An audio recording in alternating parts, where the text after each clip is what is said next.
because it makes you a traitor. By extension, this means it's unnatural, immoral even, for women to be ambitious only for themselves. They must be ambitious for all women, or they will go to hell. As if this idea weren't scary enough, it coexists with the fact that no one seems to demand the same of men, because men are not obliged to help other men. No one threatens to send them to hell for being selfish and go-getting. No one tells them to lift as they do all the climbing that seems to have worked out so well for them over the past few thousand years.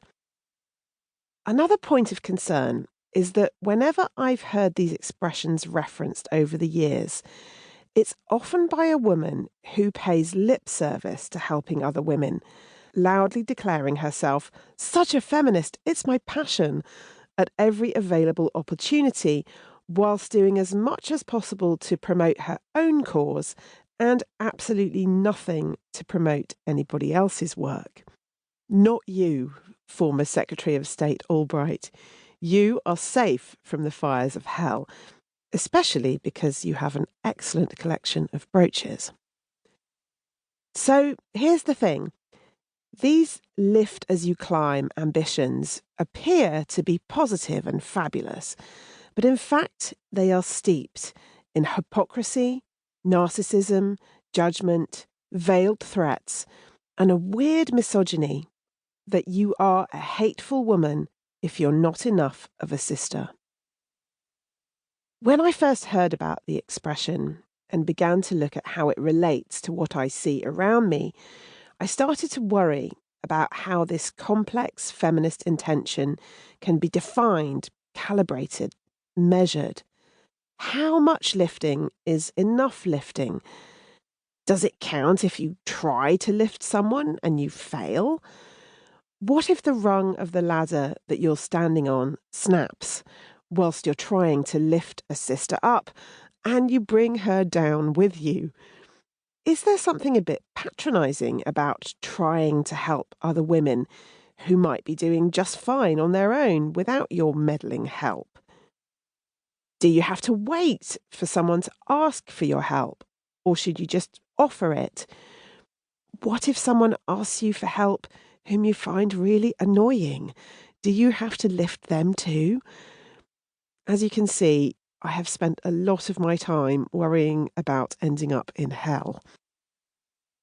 I was also acutely aware, when I was a little girl, that the one woman who did seem to have climbed as high as anyone possibly could, and definitely had no fear of hell or any other place, Margaret Thatcher, made no secret of the fact that she did not believe in helping other women at all. Terrible idea. And that she did not expect anyone to help her either.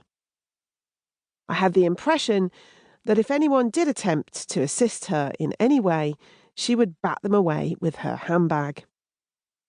The broadcaster Jenny Murray once recounted that in an interview with Mrs. Thatcher, she particularly pressed her on this point, and the then Prime Minister replied, "A woman must rise through merit. There must be no discrimination. No lifting, only climbing. Understood?" When Murray tried to press her on how exactly she had held authority in situations where she was the only woman, Thatcher simply could not and would not respond. She often refused to acknowledge her gender and intimated that this stance was the definition of true equality. In the space between all these issues, a certain mystery has taken hold as to what it means to be an ambitious woman who doesn't risk heading for the special place in hell. Let's assume that most women agree broadly with Madeleine Albright and disagree with Margaret Thatcher. It would, of course, be great to think that everything happens on merit and there is no discrimination and only the best candidates rise to the top. If I were Margaret Thatcher, and for so many reasons, let's thank the heavens that I am not,